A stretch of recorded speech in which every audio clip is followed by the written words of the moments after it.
Who goes there?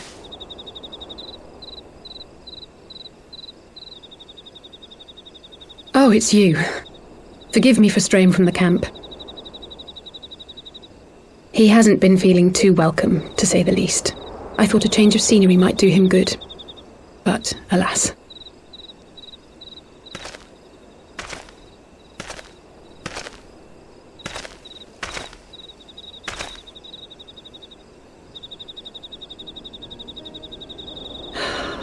It's so quiet out here. The stars spread out before us, beckoning across time and space. Dawn may banish even the darkest night. How bitterly beautiful, those words. I should be stronger for all my experiences, yet my heart aches more than ever.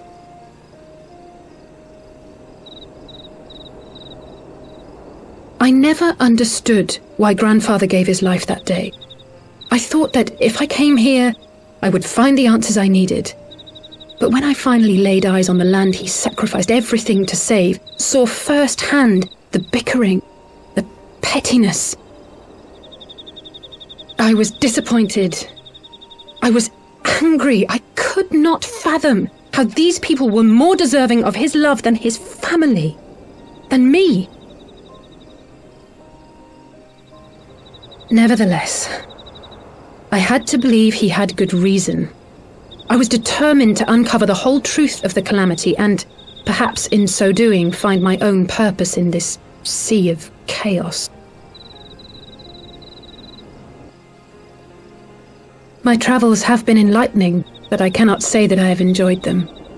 I have lost count of the many petty crises that I was helpless to resolve and of the people whose actions I could not understand. There were others, of course. Good people. People with whom I felt a kinship, whose lives I could not save. I found myself asking what it was all for. Why try if I was doomed to fail in the end? But then I recalled Grandfather's words to my father, years ago, before he left Charlayan behind forever. To ignore the plight of those one might conceivably save is not wisdom, it is indolence. We must all protect that which we hold most dear in the manner of our own choosing.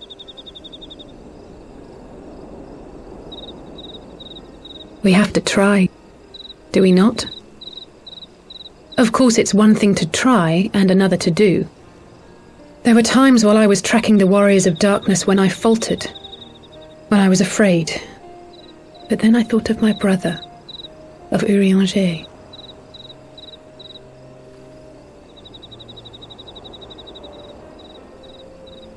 Oh, pray forgive me. This conversation has been rather one-sided, hasn't it? Mayhap you could recount some of your adventures in Ishgard.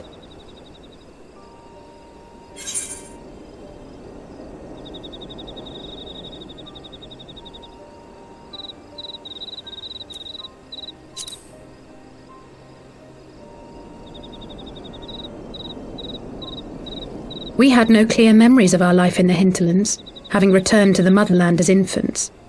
Nevertheless, I am quite familiar with Master Matoya, as is every Charlayan. I should like to speak with her someday. 'Twould not surprise me if Alphino's recent maturation was at least somewhat due to her sage guidance. I would never tell him this, of course, but there have been moments when I've caught myself thinking of him as an elder brother.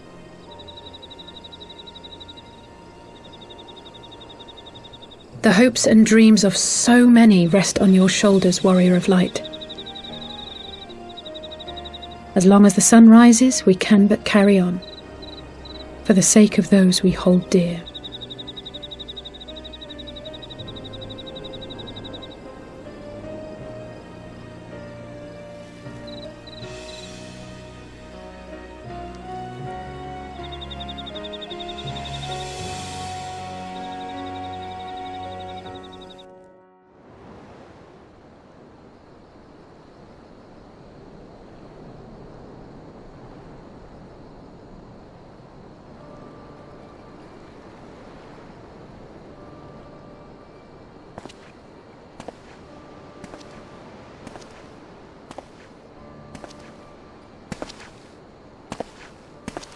To what end dost thou cling to the tainted gifts of the Mother?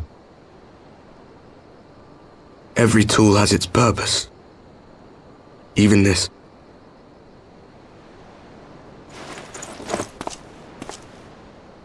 Well, what is it? The seeds sown in Vilbrand have been plucked from the earth and left to wither. Alas, Titan's demise sufficed not to drive the kobolds to deepest desperation.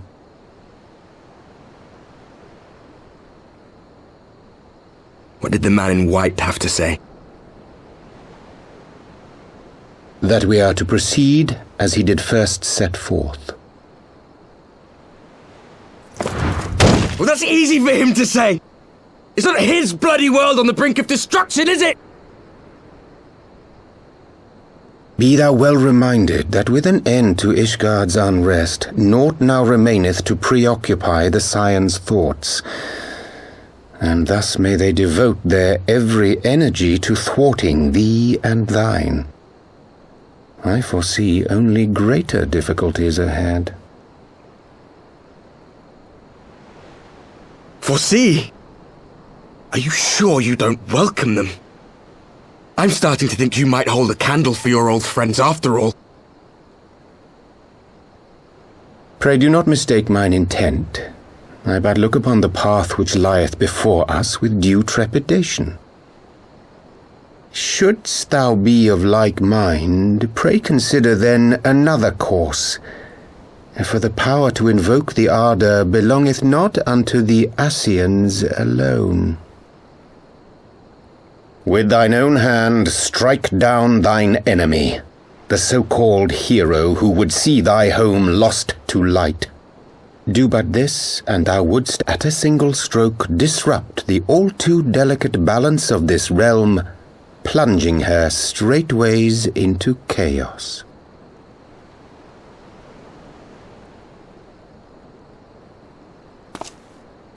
You do realize what you're suggesting, yes? To ignore the plight of those one might conceivably save is not wisdom, it is indolence. The words of my teacher, and a creed I hold close to my heart.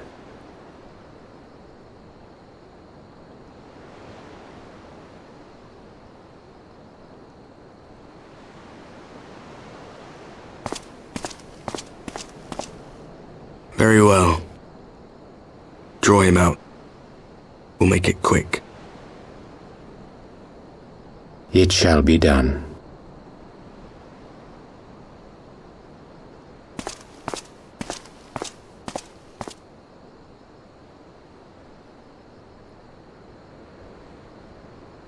What good a creed one cannot uphold? What hurts soothed? What lives saved? Oh, hapless fool, what hast thou wrought by thine own hands? Minfilia, my friends, I shall not now beg your forgiveness. Full deeply though it paineth me to walk it, I shall not stray from my chosen path. As Moonbreeder remains steadfast, so too shall I.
Brothers and sisters, 20 years ago, Ala Mhigo, our home, was claimed by the Garlean Empire.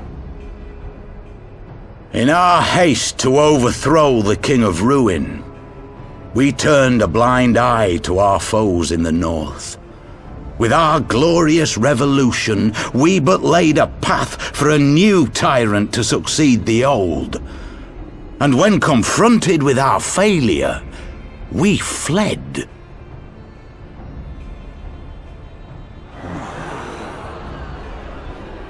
Not a day goes by that I do not think of those we left behind. Think of them and feel ashamed. And I know each and every one of you feels the same.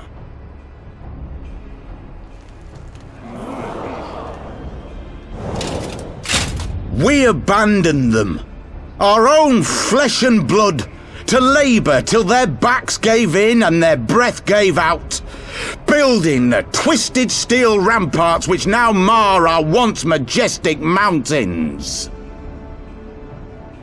We abandoned them, the brave and true, to fight and die for their country, or worse, to be conscripted and sent off to rob another poor bastard of his home. We abandoned them, the meek and powerless, to bow and scrape when the Garleans pass, to sully themselves that they might live to see another day of misery.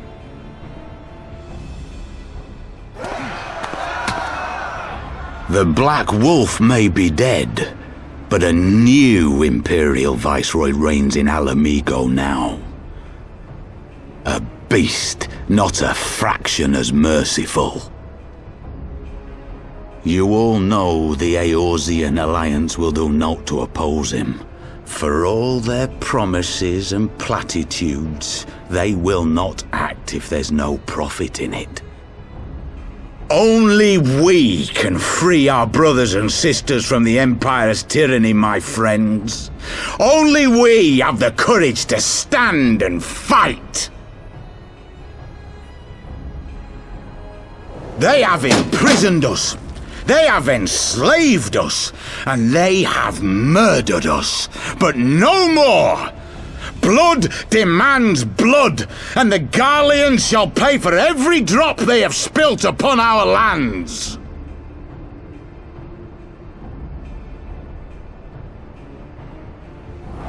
This I promise you, for we have a power within us, my friends. A power befitting our pride, our righteousness. Only join us, and we shall grant you the means to unleash it, and together we shall see the Ala Mhigan standard raised over the mountains of Gyr Arbania once more!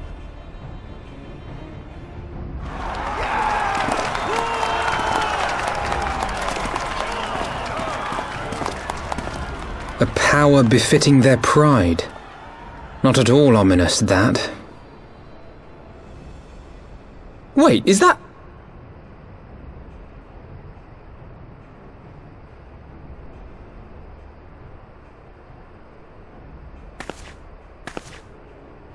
What are you two doing here? I could ask you the same thing.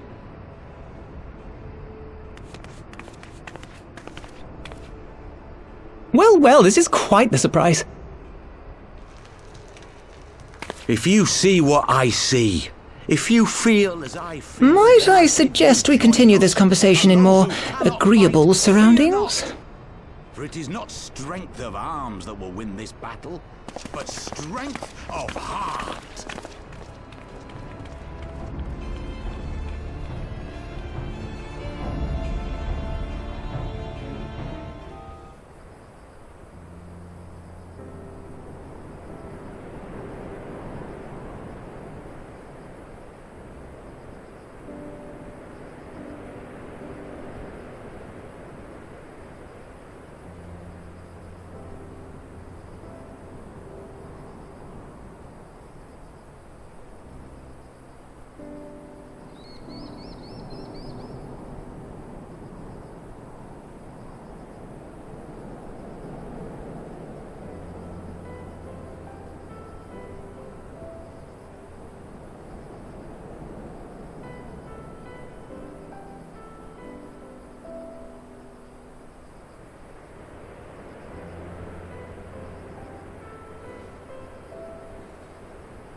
My thanks, comrades.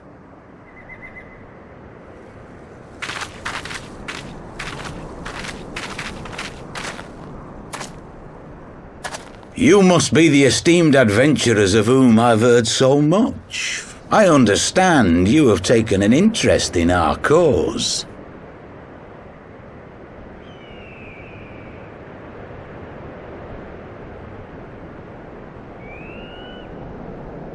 A great interest, you might say. Your words have certainly made quite an impression on my friend and I. The Resistance has long, and some would say wisely, avoided open engagements with the Garleans, but you and yours seem confident against the world in arms.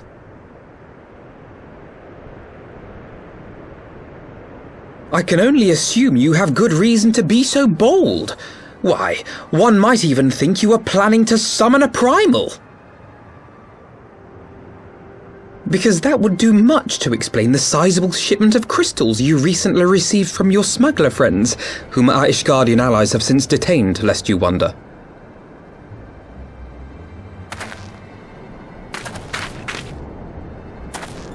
I'd like to hear more about the Griffin. The real Griffin. Your performance earlier didn't fool us. The famous scions of the Seventh Dawn. I should have known better than to think I could conceal the truth from you lot. You are right. I am not the Griffin, but I speak with his voice, and it was at his behest that we procured those crystals.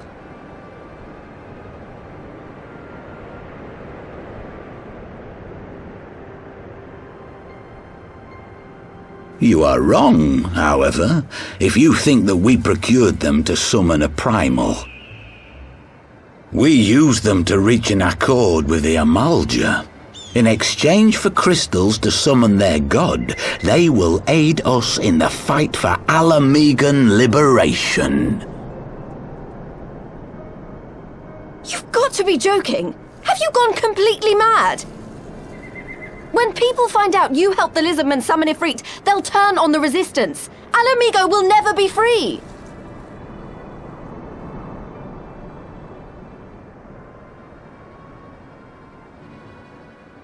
This isn't a fairy tale, girl. We don't have the luxury to play at being honourable heroes. It's because the likes of you wouldn't sully your saintly hands that Ala Mhigo's been under the yoke for the past 20 years. But the Griffin won't stand for it, and neither will we. We're ready to do whatever it takes.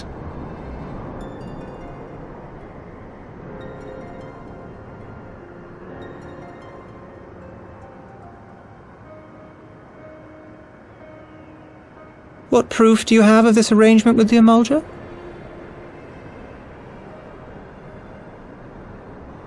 What? Aside from a lack of crystals? None. But the beastmen have a great big pile of the things if you fancy looking. You might want to hurry, though. It'll not be long before they summon their god. Search our camp if you don't believe me. We have naught to hide.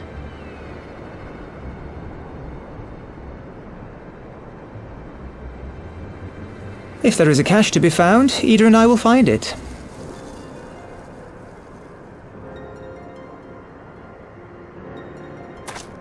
Then let us be off.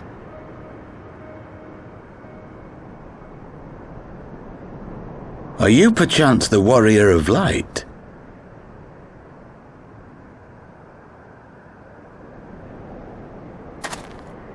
Aye, I thought so. You should know that a great many who have joined us did so because you saved them. Because you showed them that one brave man can make a difference. You saved me too once. Helped a friend over in Quarry Mill make some medicine I needed. But that was a lifetime ago. On behalf of my brothers and sisters, I thank you. You gave us hope where there was none, courage and strength when all was lost. We shall not squander your gift.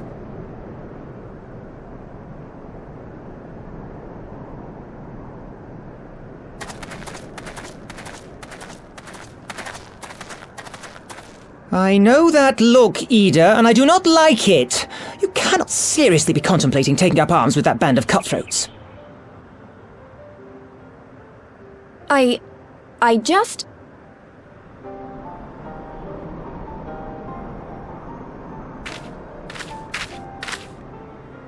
If the Griffin and his men have their way, it is only a matter of time before the situation in Ala Mhigo comes to a head. Your homeland's future teeters on a knife edge, and any reckless action, however small, could have irrevocable consequences. You mustn't lose sight of that, Yda. When the time comes, we must all make our choices, but we must do so in full possession of the facts. Now, let us away. There is work to be done.